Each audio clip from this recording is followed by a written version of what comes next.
since we talked last November, right? Yes. You said that we can talk some other place. Yeah, because It's Roseanne's, you said that Roseanne's it's also- never denied that you're the father. You know, Xander's known I that get from it, day but one. you cannot get it from me because I'm the real father, even though I'm so Yeah, we're not irresponsible, cutting right? you out, Yeah, but though.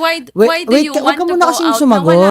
Hello and welcome back to Living Abroad. Today I have another video from the Rafi 204 Action Archive. Let's see what we can learn from this foreigner living or dating in the Philippines. If you guys are enjoying this video, consider subscribing. It takes only a second, completely free. We're on our way to 200,000 subscribers. Be part of the channel. If you want to see the original, you can watch it on Rafi 204. The link is in the description down below. Here we go. Mr. Derek, how are you? Good, thank you. Okay, you don't understand Tagalog, so we have to speak in English. Okay? You understand what I'm saying? Yes, sir. Okay, we have to try our best to speak in English so he understand.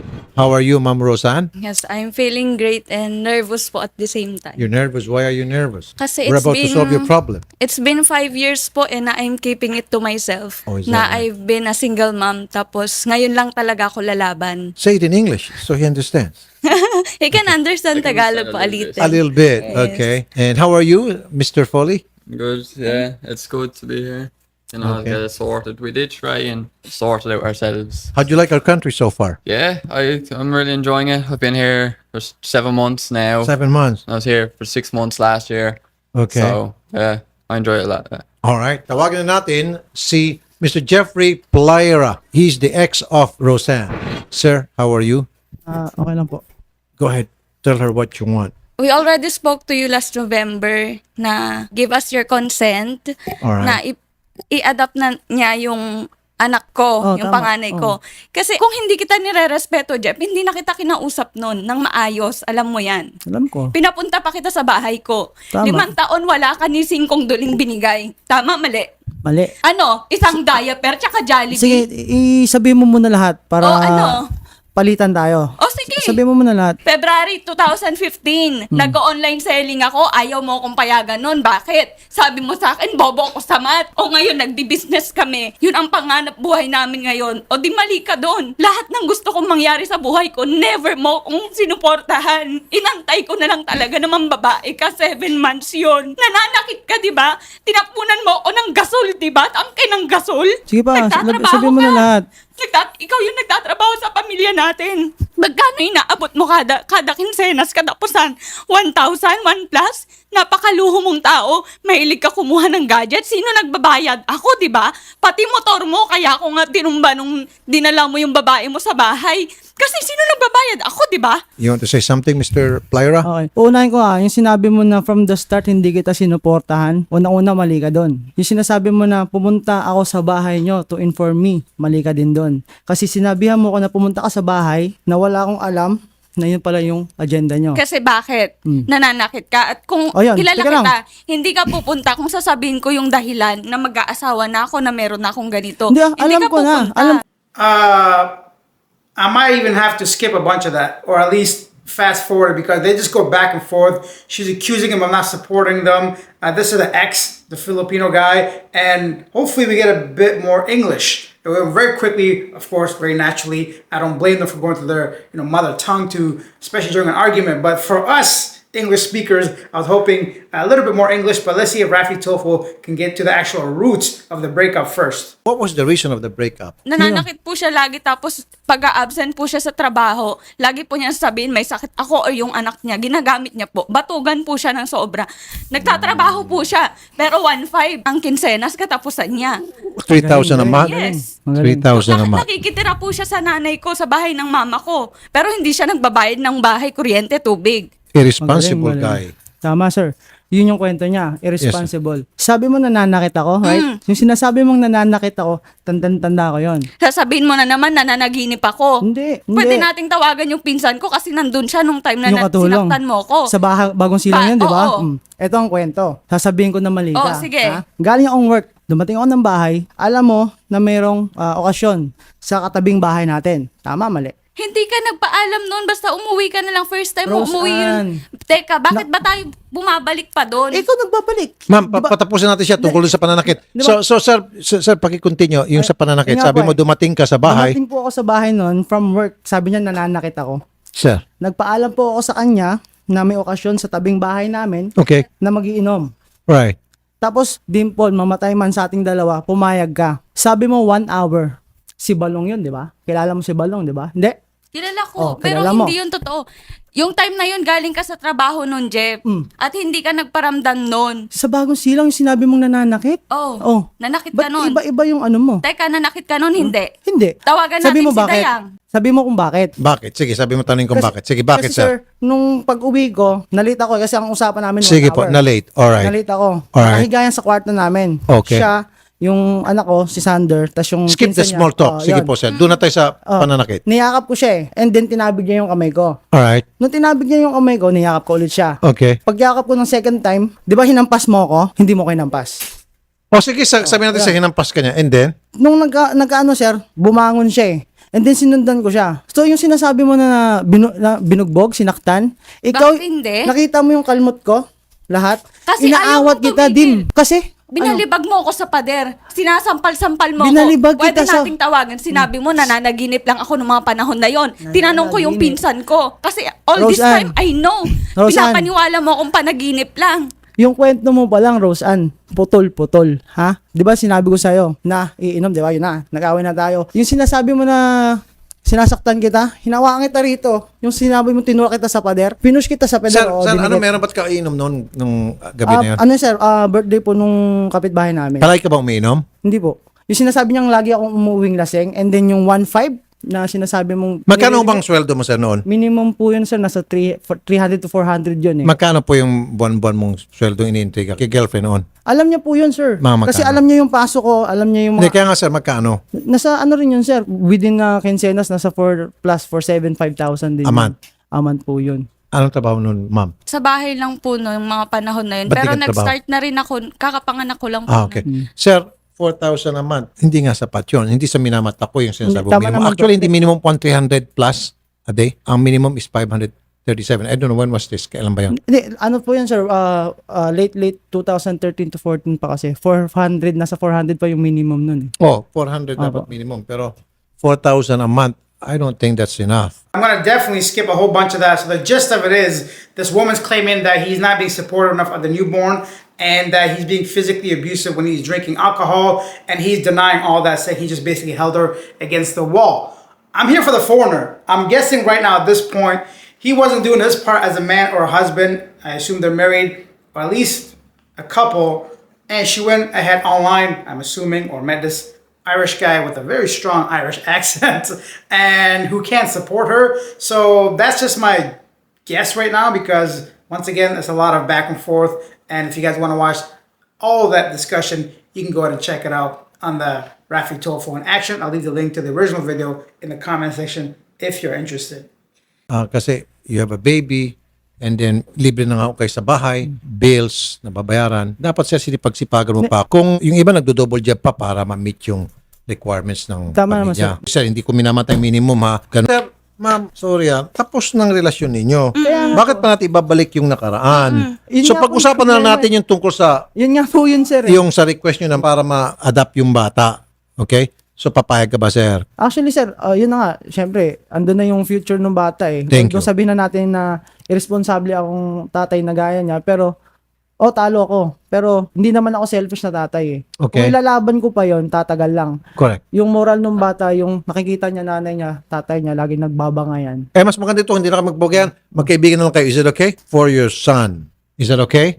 So now, pumapayag ka na ipapa-adapt na yung anak nyo sa kanila. Opo. May isang, lang po ako, request sir, sa kanya. Okay. Although He has a request for Roseanne. And what is that request? yung documents lang ni mama. Yun lang. Yung hinahanap mo na Oo. titulo ng bahay, Nasa that was kwarto 6 lang years yan. ago. I changed my bed na. So, it's a different bed na. Every year, naglilinis ng bahay. Sa kwarto ni Mark? I don't know. You Ano can ba yung dokumentong yun? You can Deed come of sale if po you kasi want. yun sir. Deed of sale ng Bahay po. kanin bahay. Sa mother ko. Tapos No nung problem. February, Di bumalik lang kayo sa sa City Hall, sa Register of Deeds. nakapangalan po yun sa ibang person pero nabili na siya ng father ko. Pero nung mabili, yung boy, pinaregister nyo. Opo. Di, balikan nyo lang po yung nagbenta sa inyo. Sabi nyo na wala. Sorry, siguro naman papayag yung nagbenta. Tutulong kami. Sino ba nagbenta sa inyo? Kakilala rin ni O, di, Nama. kontakin natin yung kakilala. Total, nagbayad naman kayo, di ba? Familiar na lang po. Yun yung Oh, hindi di ko- sige, sus, napakadali sir. I'll contact the guy who sold that property to your mother and I'll tell him, hey, let's do another deed of sale. Thank you, sir. As simple as that. Thank you, sir. Problem solved. Yes, sir. Irrelevant problem. We're here to talk about your son's future, yeah. Yes. You're talking about something from 5 years ago. So that's completely irrelevant. We're here to talk about Xander's future, yeah. Yes. And I understand. Since we talked last November, right? Yes. You said that we can talk some other place. yeah, because It's Roseanne's, you said that Roseanne's it's also- never denied that you're the father. You know, Xander's I known that get from it, day but one. you cannot get it from me because I'm the real father, even though I'm so Yeah, we're not irresponsible, cutting right? you out, Yeah, but though. why do Wait, you wag want ka to muna go kasing out sumagot. na wala ako? Wag ka muna, kasi alam mo kung gusto bakit mong nandiyan lumabas ka? eh. Alam mo kung bakit ayoko nandiyan ka? Hindi kami Eh, ako yung nanay eh. kaya nga, hindi kasi kami makapag-usap ng diretso kasi ikaw, O sige, go ahead. hinahalo-halo mo eh. Yung tapos na yung kwento eh. Andiyan ka na, tapos Kasi babalik you ka want na to go naman. out with my daughter, with my son and my husband without me. So, saan kami lulugar? Anong sabi niya? So Ano sabi niya? Ano Xander's sabi niya? never known you, yeah? She's the one that reared Xander. So why would he want to go with a stranger? You know? You like, with respect, you don't know how to take care of Xander. You said Sander don't know me? You don't know how to take care of Xander. You don't know his favorite things. You don't know what food he likes or anything. So why would a stranger go out with a little lad without his mother supervising him, taking care of him? Yes? I get it. So why would you cut out her when she's the one that knows what he needs, what he wants? Because you don't. You don't know what he wants. You don't know what he likes. You know, you don't know what he watches, what food he doesn't like, what food he would eat. But So you can't cut her out. the wrong thing that you said that Sanders don't know me because I left He them. knows of you, Yeah. but he doesn't know you. Yeah. But I left That's it. Sander that he knows that I'm her father. Because from I he let knows him. of you. Oh I nga, let andun him na, thank you, know thank you na every dun eh. time. Thank you na nga dun. Okay. Time out. Time out. Okay, I had no idea it was going to be this kind of story, but I guess this is the price I got to pay for doing these blind reactions. To be honest, so far I would not have chosen this story. However, I know there's a lot of people that are in relationship with kids involved, and this is something you definitely have to consider. I personally do not have a kin. No, I do have a kin. I don't have a youngling of my own. No kids in you. Not yet. Maybe in the future. Regardless, I can't really relate. I do know, however, that is the priority in any relationship with his kids are involved. At least it should be. So in this case, the father was never around. The foreigner wants to take care of, clearly, of the kid and the mother, saying, why do you want to be in the midst of all this? Alexander doesn't know you at all. So if you're going to go out together, the mom's got to be there because she knows everything. So leave your thoughts down below right now. Have you been in a relationship with those kids involved, and does it make things more complicated? Or do you think it's better to only be with single moms if you yourself have a child, or for sure the father's not in the picture? Anything you want to share, I'd love to hear some different dynamics from the audience. Let's continue because now it's starting to get a little bit juicy. Bumalik eh, bumalik. Bumalik na naman. So, Ulit kasi. pumapayag ka na. Yun nga sir eh. O nga, sandali lang. Tapos na sana eh. Tapos na. We're done. I don't know why you should you shouldn't have talked. Sorry, Mr. Foley. You're just making things complicated. He already agreed to adopt their son to you Okay. guys. All right, with one condition. He was requesting for the deed of sale that he'd been looking because he wants to have that deed of sale so he Yes, can I- have that registered to the Register of Deeds, the title. And Yeah. I said, that's simple. And I told him that we're going to talk to the guy whoever sold that property to his mom. And he said, okay, done. And then all of a sudden, you came into that topic without Bumalik. knowing what we're talking about. But anyway, it's done. So okay na sa'yo. Yes sir. It's done. Okay, it's just Ay, we're done. So, magpipirma na lang. So, what is it that you need for him to do so that now it will become official, the adoption? We tried talking to an You should get a attorney lawyer. before po. Opo, kaso it will cost us kasi 500,000. Pesos. Opo. Why? That's too much. Yun po yung sinabi sa amin dun sa may City Hall na pinuntahan po namin. 500,000. Yes. So, do you have that money? No, actually. Kasi we're simple, ano lang naman people. We're ordinary people na Alright. nag-online So, selling. that's what is required for you to be able to adopt your son Yes. from him, Aside from the money, You yung need- consent niya yung pinakamahirap. aside na from the makuha. $500,000 pesos, Yes. you need consent. Why $500,000? Why 500,000? That's what they told us, di ba? Who the F said that? So, so Valenzuela City Hall po yung nagtanong po kami noon eh. There's a payment of the attorney po yata. Are you being by this attorney? Maybe that's the attorney's fee. Maybe But po. the processing fee, I don't think it's going to be that much. I don't think. What's the attorney's name? some woman. Yeah. You probably contacted the wrong attorney. I'm sorry about that attorney, whoever that attorney is. Correct me if I'm wrong, but I don't think adopting a child and that child is yours in the first place, that's your own child, will cost you 500,000. I think that 500,000 that's all in, including the attorney's fee of the lawyer. That's my understanding. It don't matter. Why is it costing you $10,000 to take control of your own son? I assume just to have full custody. I'm the mother. I'm not paying $500,000 to anybody to take care of my own child. Daddy, go on. Go away. You got nothing to do with nothing no more. Like I said, I got no clue about this, but if I was a dad and the mother agreed to let me take care of the son, I'm not paying some lawyer just so they could be writing a piece of paper that this. Like, I don't understand. Can someone help me here? Am I too stupid to understand? Is this white guy going to be the new father? What benefit does that? I don't understand. Please, I'm too simple for this. Someone help me understand why they want this guy to sign something in the courts saying that she's got full custody. I assume to make things more simple in the future if he wants to spend time with the kid. Is that why? But as a father, would you even sign that away on any condition? I wouldn't. I don't know. Someone help me, please. I need to know. Yeah, maybe that's all po.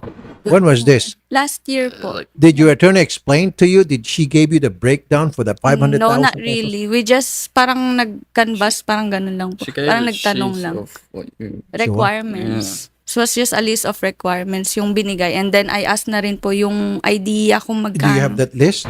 Okay. Birth certificate, magkano lang yan? Marriage certificate, barangay clearance, MTC clearance, income tax return, certificate of employment, proof of income, recommendation letters, family pictures, pictures of adoption, affidavit of consent, psychological report, medical certificate, consent to adopt, affidavit of consent, government-issued IDs. I think ang mahal lang dito, ang gagastusin nyo lang dito na talagang seryosong may presyo is the psychological report. And I don't think this is gonna cost no more than 5,000.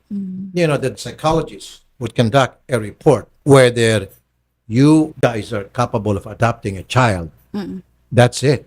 So the rest, birth certificate, you can go to NSO. Marriage certificate, NSO. Barangay clearance, you go to the barangay. We're just talking is hundreds and 200, 500, 1,500, 2,000. Come on.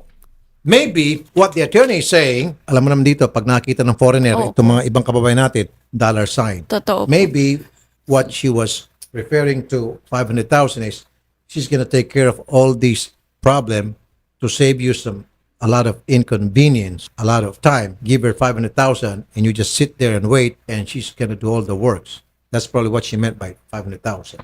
Or maybe she saw a foreigner and you know what? I can get this guy. And she's too simple, clearly, to have a rebuttal or get a second opinion. Exactly like Rafi Tofo said. Why is it costing 500,000 pesos, $10,000, and that time's money to go ahead and just get a bunch of stuff you can get from the Barangay Hall and the NSO, like they mentioned. So, you know what? This is important. This is something that we learned, not really learned, but important touch up on the fact that in the Philippines or any other country that you're not a citizen of and are not very educated, or when you come across a new situation in life, it's always best to get multiple opinions regarding anything. For example, your car breaks down. If you don't go to your dealership, for example, if it's not a new car, get a couple quotes. It doesn't hurt, right? Same with when you're buying brand new sofas or something. If you don't really have an idea of how much something costs, especially something like this, adoption, not very often this happens, I assume. Get a couple people telling you exactly how much you should be paying. So don't fall for that first person 500,000. That's just my opinion. And I'm really happy that Rafi Tofo is calling out BS. He's not trying to sugarcoat it or try to defend a lawyer just because it's a lawyer, someone of a higher position. He's being very, very honest here. So I do appreciate that. And just a reminder to any of us, if we ever have to go through something similar.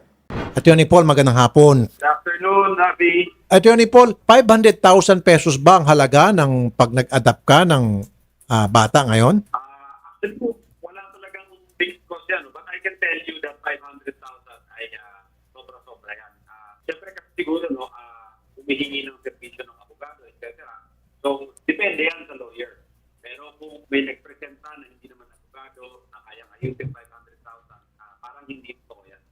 Okay. Sabi ko nga sa inyo. Kasi nakikita ko lang dito, Atty. Paul, na nagbigay kasi ng P16 na listahan itong abogado na mga dapat gawin at i-comply ay yung psychological report lang eh. Yeah. And then the rest na para sa akin eh 200, 350 pesos, 20 pesos lang mga ito eh. So anyway, sige po. So ibig sabihin, imposible po yung 500,000. Tama, attorney? Oh, pero we're talking about yung cost. Iba yung professional fee. Opo. Opo. Yeah. Kaya nga po, sa professional pay, of course, nasa kanya na yun. Ako magkano yung presyo niya. Salamat po, Attorney Paul, ha? This is too much. 500,000. So, get another lawyer if I were you. Hindi po ba yun na yung baka yung attorney's fee, yung 500K? You know what? You don't even have to spend no more than 10,000 kung magaling kayo. Kukuha ka ng psychological report. Meron kami kilalang doktor, psychologist, professional, ginagamit to ng mga korte. Punta ka doon, 5,000 pinakamataas na siguro. And then the rest, kayo na maglakad. Sorry, hindi ko kayo tulungan dito. Trabaho nyo na ito. Punta kayo sa family picture. Bahala kayo. Sa NSO. Karamihan dito, puro NSO at saka barangay. And then BIR, Certificate of Income. Does he has income? Both of you? Do you We are guys have doing income? online business lang po eh. Okay. Then you have to show proof that you're earning money. That your earnings is enough to support you and your child that you are adopting. Are you paying taxes? Patay tayo dyan. Balak ko pa lang po kumuha ng permit dito. Kasi ni-request dito proof of income and assets, certificate of employment. So, pwede mo papakita yung online. So, meron ka bang proof na kumikita yung online mo? Meron na po. Okay, pwede na pala yan. So, done. Pumayag na siya. Thank you po. Yun lang po, ma'am. Mabilis lang to. Okay? Thank you po. That's basically the end of it. They go on talking about how Rafi's going to help them and the fact that she's just got to go ahead and get all the things that are required on that list. If you guys have been through something similar, I know a bunch of people probably got married to someone that hasn't quite, because divorce is not a thing, but the annulment, I know that can be pricey, up to 500,000, but they are right that the professional fee, the lawyer service fee, that could be anything. I don't think there's a cap to that unless it's something ridiculous like 10 million pesos. But I feel like that's where they're trying to get them with that fee. And if something comes up in court, they're gonna be like, listen, I didn't try to charge them 500,000 for those requirements. That was just my professional fee, that kind of thing. That's it for today. A little bit of a different story. I'm sure you guys were kind of maybe not tired, but it's good to mix it up. So you might come across these situations if you're gonna live or retire or get involved in a relationship with someone that has a child in the Philippines. Leave your thoughts down below. I'll see you guys next time. Bye.